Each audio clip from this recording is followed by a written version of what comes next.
Alors, qui est Erisa MDJ? Je dirais, c'est une jeune fille de la vingtaine qui n'a pas grandi, qui a décidé d'écrire ses combats sur un papier, de devenir autrice très tôt. J'ai commencé à écrire, je crois, j'avais 9 ans. Donc, j'ai fait de l'écriture mon refuge. Enfin, c'est pas totalement l'écriture qui a été mon refuge parce que mon refuge a été plutôt de rêver. Rêver une vie qui n'est pas la mienne. Rêver une vie loin de ma vraie vie. J'ai rêvé plein d'histoires sans les écrire. Ils sont restés dans ma tête. Je les ai vécues une journée, puis je suis passée à une autre. Par la suite, l'écriture est juste devenue un cri silencieux. Le cri silencieux d'une fille trop docile pour parler, trop gentille pour dire non, qui avait trop peur pour dire bah là, vous me faites mal. Du coup, j'ai écrit. J'ai écrit pour dire que ça ne va pas. J'ai écrit pour changer ma réalité.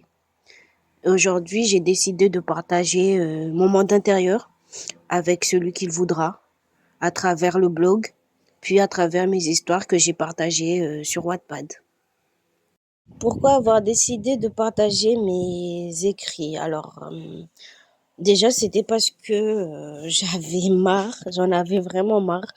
Et j'avais envie de montrer aux gens que la vie, elle pouvait taper hyper fort.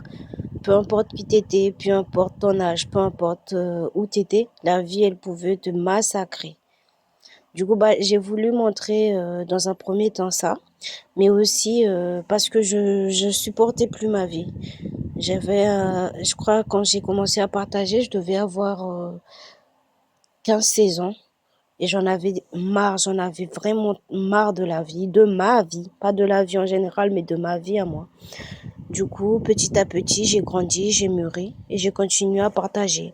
J'ai continué à partager, mais cette fois-ci avec un tout autre but.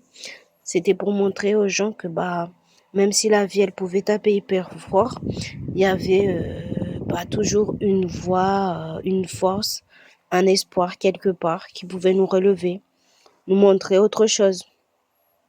Du coup, j'ai voulu partager tout ça. Là, aujourd'hui, mon but, pourquoi je partage tout ça, c'est pour montrer aux gens qu'il y a un peu de lumière, même dans le noir, comme s'appelle mon blog. Libérer et permettre aux autres de se libérer en prenant conscience qu'on a tous des batailles silencieuses et qu'il suffit d'espérer. Il suffit d'espérer et se relever, avancer. Du coup, il faut dire que maintenant, édulcorer ma vie n'est plus du tout l'objectif que je me fixe, comme quand j'écrivais en étant petite. De quoi parlent mes histoires? Alors en général, mes histoires s'inspirent à 70% des émotions et des faits que j'ai soit vécu, soit observé, soit ressenti. Moi, ça ne m'intéresse pas du tout d'écrire des best-sellers. Aujourd'hui, ce qui m'intéresserait, c'est de toucher même un seul cœur à travers le monde. Alors j'écris avec mon cœur, j'écris avec mes émotions, j'écris avec mon vécu, j'écris ce qui nous touche tous, mais pas forcément ce qui pourrait nous faire rêver. Moi, j'écris mon quotidien, j'écris le quotidien d'une personne lambda. J'écris les émotions d'une personne lambda. Donc voilà, c'est ça ce qu'écrit Erisa MDJ. Qui pourrait s'adresser mon blog? Alors, moi, je dirais que mon blog s'adresse à toute personne qui cherche un petit espoir, une voix, une présence. On peut tous être dans un état, peu importe qui tu es, on peut tous tomber dans un état où on a juste besoin d'une main qui vient nous tenir et nous dit, ça va aller, t'inquiète pas. Du coup, moi, je dis que mon blog est cette lumière-là, que quand on est au fond du fossé, on recharge. Donc, c'est pour les personnes qui veulent se tenir un peu, qui veulent se sentir moins seules. Du coup, moi, j'ai pas la prétention du tout de guérir les gens, étant donné que moi-même, je suis encore en train de me guérir. Du coup, je suis juste cette présence-là, cet ami qui va te tenir la main quand tu es dans tes noirceurs et qui te dira, oublie pas qui tu es, n'oublie pas ta lumière, n'oublie pas que tu es plus fort que ce que tu crois, tu as de la valeur. Donc voilà, moi, je dirais mon blog est plus cette présence-là qu'autre chose. Où peut-on lire mes mots? Alors, euh, je laisse spécialement mes histoires, mon empreinte, des petites lettres que j'aurais aimé qu'on me dise, des petites lettres que je m'écris à moi-même avant de partager. Je les dépose essentiellement sur mon blog, Un soleil dans le noir. Du coup, il suffit de taper Un soleil dans le noir WordPress sur Google pour le retrouver. Je suis aussi sur Wattpad où je délivre beaucoup d'histoires. Pour le moment, je crois qu'il y en a 4 ou 5.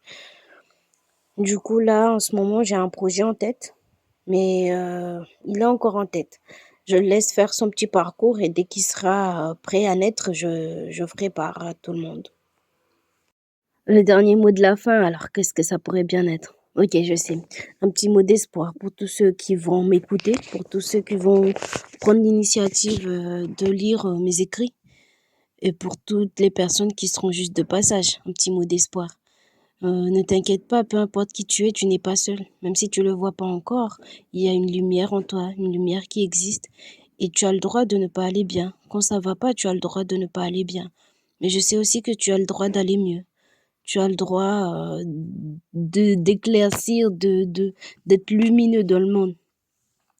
Un pas à la fois et tu verras, tout ira mieux. Peu importe qui tu es, d'où tu viens, regarde juste au fond de toi les combats que tu as déjà faits.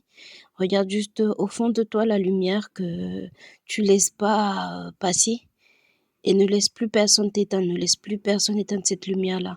Moi, personnellement, je crois en moi. Je veux faire l'effort de croire en moi encore jusqu'à la fin de mes jours, mais je te dis, moi, je crois en toi.